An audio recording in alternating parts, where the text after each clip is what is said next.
Rebonjour. Allez, dans cette petite capsule vidéo, nous allons parler de la méthode pour rédiger le besoin de notre système étudié, en l'occurrence notre pied de lampe.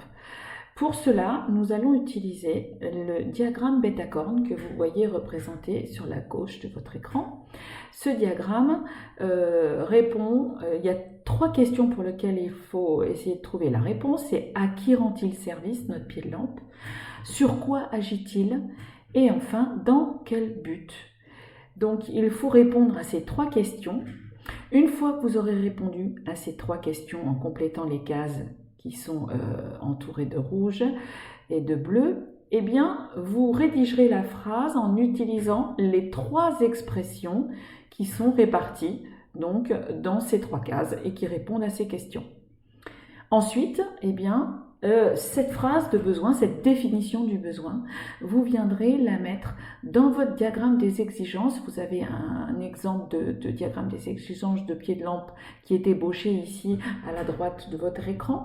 Et donc, cette phrase du besoin, eh bien, vous viendrez la mettre dans votre diagramme des exigences, juste en dessous du titre où on a écrit le nom du système, en l'occurrence, pour notre travail à nous, le pied de lampe. Je vais donc maintenant...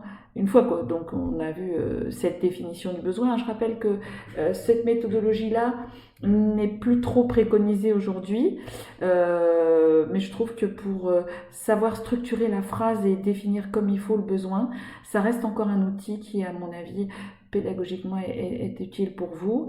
Donc c'est pour ça que je l'utilise encore, et je rappelle que c'est la société APT qui a conçu ces différents outils, en l'occurrence donc ici le diagramme Betacorn. Alors pourquoi Betacorn? C'est très simple, hein. Vous voyez, alors il faut peut-être avoir un petit peu d'imagination.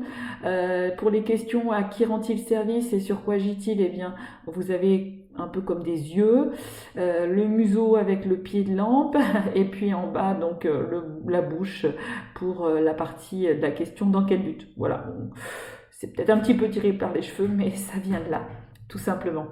Voilà, donc en tout cas, vous devez donc rédiger bien évidemment le besoin pour notre pied de lampe.